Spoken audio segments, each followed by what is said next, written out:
ঘুম থেকে ওঠার পরে আপনি যদি একটি দোয়া পড়তে পারেন তাহলে আল্লাহ তাআলার কাছে তখন আপনি যা চাইবেন তাই আল্লাহ তাআলা আপনাকে দান করবেন। এটা নবীজি সাল্লাল্লাহু আলাইহি ওয়াসাল্লাম হাদিসের মধ্যে বলেছেন। চমৎকার একটি দোয়া। আপনি যখন ঘুমাবেন, ঘুম থেকে ওঠার পরে আপনি এই দোয়াটি পড়বেন। এরপরে আপনার যা কিছু লাগে আপনি আল্লাহর কাছে চাইবেন। আপনি ঋণগ্রস্ত, আল্লাহর কাছে বলেন। আপনি অসুস্থ, আল্লাহর কাছে বলেন। আপনি কোনো বড় প্রবলেমে ফেসে আছেন, আপনি আল্লাহর কাছে বলবেন। আল্লাহ তাআলা আপনার সেই প্রবলেমের সমাধান ইনশাআল্লাহ তাআলা সলিউশন আল্লাহ তাআলা বের করে দিবেন, যদি আপনি ঘুম থেকে ওঠার পরে এই দোয়ার আমল করতে পারেন। নবী সাল্লাল্লাহু আলাইহি ওয়াসাল্লাম চমৎকার বলেছেন যে লা ইলাহা ইল্লাল্লাহ ওয়াহদাহু লা শারীকা লাহ লাহুল মুলকু ওয়া লাহুল হামদু ওয়া হুয়া আলা কুল্লি শাইইন কাদির। এটা সর্বপ্রথম ঘুম থেকে উঠে পড়বেন। নবী সাল্লাল্লাহু আলাইহি ওয়াসাল্লাম বলছেন এটা পড়ার পরে আপনি পড়বেন আলহামদুলিল্লাহ, সুবহানাল্লাহ, আলহামদুলিল্লাহ, আল্লাহু আকবার, লা হাওলা ওয়ালা কুওয়াতা ইল্লা বিল্লাহ। এই যে দোয়াটুকু আছে, প্রথমে ওইটা পড়বেন, এরপরে এটা। এতটুকু পড়ার পরে নবী সাল্লাল্লাহু আলাইহি ওয়াসাল্লাম বলছেন এরপরে যদি সে হাত তুলে আল্লাহর কাছে দোয়া করে, আল্লাহ তার দোয়া কবুল করবে।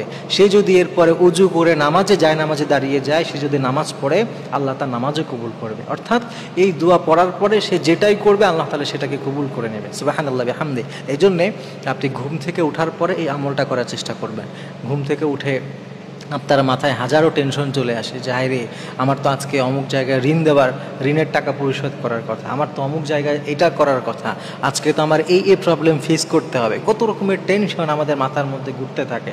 তো আপনি ঘুম থেকে উঠেই নবীজির হাদিসের শেখানো এই চমৎকার আমলটি করে ফেলে। ঘুম থেকে উঠেছেন, উজু টুজু করে নিয়ে আপনি এই দোয়াটি পড়লেন।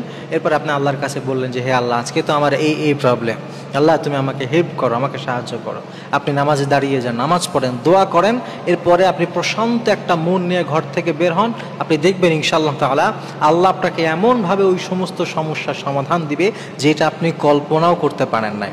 কিন্তু আমরা অনেক সময় এই কাজগুলো করতে চাই না। আমরা যখন কোনো প্রবলেমে পড়ি, মানুষের দুয়ারে ঘুরতে থাকি।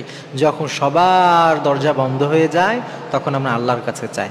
এই কাজটা না করে প্রিয় ভাই, আপনি যদি শুরুতে আল্লাহর দরবারে চাইতে পারতেন, নবীজি যেভাবে শিখিয়েছেন এভাবে যদি আপনি বলতে পারতেন, হইতে পারে যে আমাদের জীবনটা আরও বেশি সুন্দর হতে পারত, আরও বেশি স্মুথলি আমরা আমাদের প্রত্যেকটি কাজ ঠিকঠাক মতো করতে পারতাম। এজন্যে নবীজির দোয়া, নবীজির শেখানোই আমল, এইটা আমরা আমাদের লাইফে ইনশাআল্লাহ তাআলা বাস্তবায়ন করার চেষ্টা করব।